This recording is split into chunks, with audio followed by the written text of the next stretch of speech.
What? Did you expect a stereotypical Bond line right here?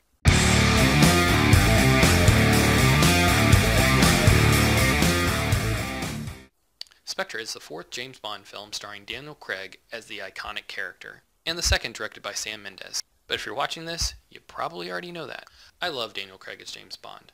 He's probably my favorite James Bond, and I know that's sacrilege to mention him in the same breath as Sean Connery, but honestly I haven't watched all of Sean Connery's films. In fact, I've probably only seen 2 or 3. So with that being the basis, I really need to go back and watch all of Connery's films and then judge. But for right now, from what I've seen, Daniel Craig's my favorite. And the reason why he is my favorite is his singular determination once he gets on a task. Once he has you in his sights, he never loses focus. He's a bulldog. Once he gets his teeth into you, he never lets go. His first chase scene in Casino Royale is a perfect example of this.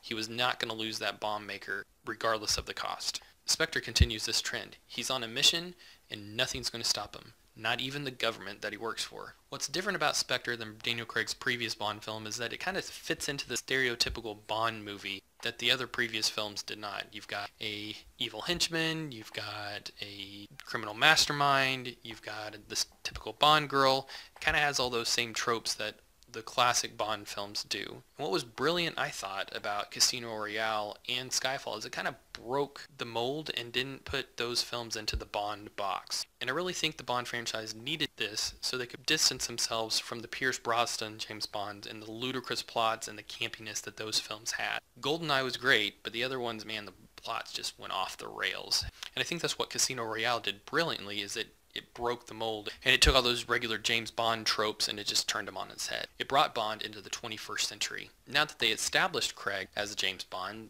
they kind of brought it back around and brought it full circle, and now they've established a traditional Bond film in Spectre. For purist Bond film fans, Spectre is probably a wet dream come true. They set up future Bond films, and they delivered a fun action-packed adventure along the way. For me, I'm really glad I saw it. I definitely wasn't going to miss a James Bond film because it's just a spectacle to go see in the theater, but it's not as good as Skyfall or Casino Royale, and that's okay. It didn't need to be. Those two films are pantheons of James Bond films in my opinion, and it just needed to be good, and it was better than Quantum of Solace. So it kind of falls somewhere in between there. It's probably closer to Quantum of Solace than it is to Casino Royale and Skyfall, but hey, it's still enjoyable time at the movie theater.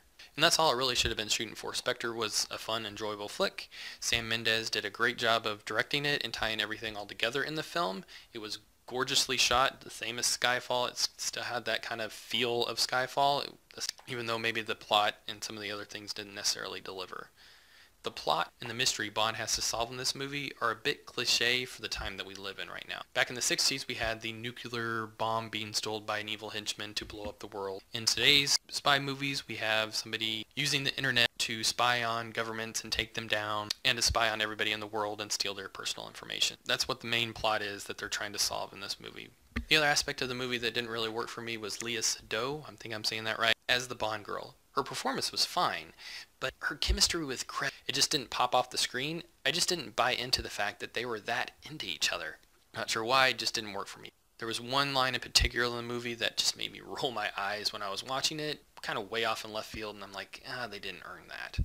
This could be because I went back and watched Casino Royale and all the other Craig Bond films before I went and saw this, and Eva Green will always be to me the ultimate Bond girl.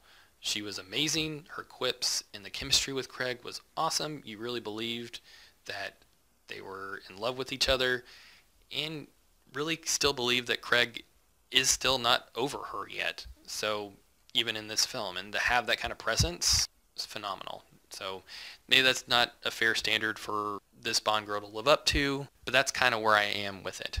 There are a few other scenes in the movie that just didn't really need to be in there. They could have been cut out. Monica Bellucci's character, she's fine in the movie, and there were good scenes. They just didn't really add anything to the movie overall, and they could have been cut out, and that part of the story could have been altered to where those characters didn't even need to be in the movie. They could have found another way to introduce what they brought to the movie and could have cut their characters out altogether. It's not to say that she wasn't good in it. She was. They didn't need to be in there. And by cutting out these characters, it would have given Christoph Waltz much more screen time.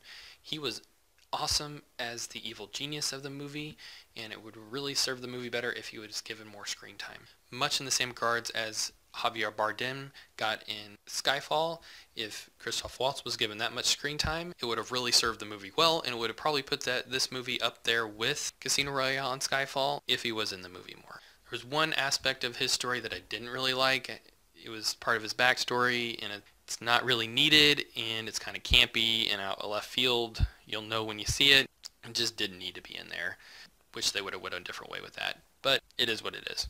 With all that being said, Spectre is still definitely worth seeing. It's worth seeing in the theater, and preferably in IMAX if you can get to an IMAX theater. Now, if you're a Bond fan, you're obviously already going to probably go see this, so if you're not a Bond fan, it's still an enjoyable time. It's not like Mission Impossible 5, it's not as good as that, and again, it's not as good as Spectre or Casino Royale, so just kind of go in with that expectation, and you'll have a good time with it. Alrighty, plug time. Give me a thumbs up if you like my video. Share if you think it's worth sharing. Let me know if you've seen Spectre and what you thought in the comments below, or comment below. If you want to listen to me ramble on some more, click the video links at the end.